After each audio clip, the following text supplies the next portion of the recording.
বিতির নামাজ নিয়ে ঠেলাঠেলি, অনেকগুলো পদ্ধতি আছে। 2 রাকাত করে পরে শেষে 1 রাকাত পড়বেন। কানাত রাসূলুল্লাহ ক্বাবলার রুকু বা'দার রুকু, রুকুর আগেও কুনুত করতেন, পরেও করতেন। আবার 3 রাকাত এক বৈঠকে পড়বেন, শুধু শেষবার বসবেন, 2 রাকাতের পরে বসবেন না, এভাবেও বিশ্বনবী পড়তেন। আর আমরা হানাফিরা যেটা পড়ি, এটার আম দলিল আছে, খাস দলিল নাই। বিশ্বনবী 3 রাকাত বেতরের সালাত পড়েছেন, তবে মাগরিবের মতো পড়তে নিষেধ করেছেন। আমরা মাগরিবের মতো পড়ি না, আমরা আবার 3 রাকাত পরে আল্লাহু আকবার বলে হাত বাঁধি, ঠিক কিনা? মাগরিবের নামাজে হাত বাঁধা আছে? আমরা আল্লাহুম্মা ইন্না নাস্তাঈনুক ওয়া নাস্তাগফিরুক এই দোয়া পড়ি, মাগরিবে এই দোয়া আছে?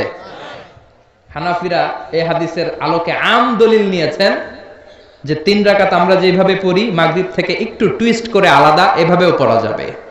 এই মৌলিক 3টা পদ্ধতির যেটা দিয়ে মনে চায় সেটা দিয়ে পড়েন, কিন্তু বিভ্রান্তি সৃষ্টি করা যাবে না। আমরা কেউ তাবলীগ করি, আমরা কেউ জামাত ইসলাম করি, আমরা কেউ চরমনায়ের পীরের মুরিদ, আমরা কেউ বিভিন্ন দলের সাথে জড়িত, আমরা কেউ হেফাজতে ইসলাম, আমরা কেউ কওমি, কেউ আলিয়া, কিন্তু আমাদের মুসলমানদের মধ্যে, আমাদের দাড়িওয়ালাদের মধ্যে, আমাদের টুপিওয়ালাদের মধ্যে আছে 100 বছরের ঐক্য। এই ভূখণ্ডে চিল্লায় বলেন ঠিক কিনা?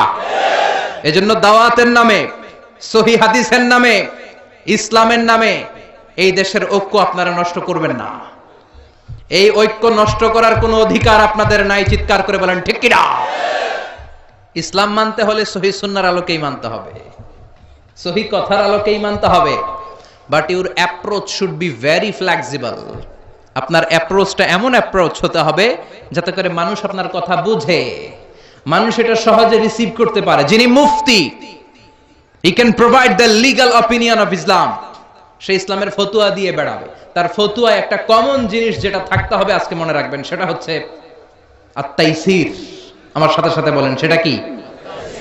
আত-তাইসির মানে সিম্পলিসিটি। সিম্পলিসিটি মানে সহজীকরণ।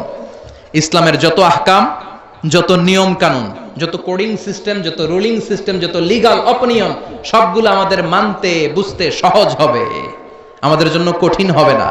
তাই কঠিন ইসলাম এই ভূখণ্ডে প্রচার করার আপনাদের দরকার নাই। আমরা খুব ভালো করে ইসলামকে মানতে জানি, এবং সেটা সহিহ সুন্নাহর আলোকে চিৎকার করে বলেন ঠিক কিনা? 100 বছরের ঐক্য আমরা নষ্ট হতে দেব না। দাড়িওয়ালাদের মধ্যে, টুপিওয়ালাদের মধ্যে এদেশে ঐক্য আছে না নাই?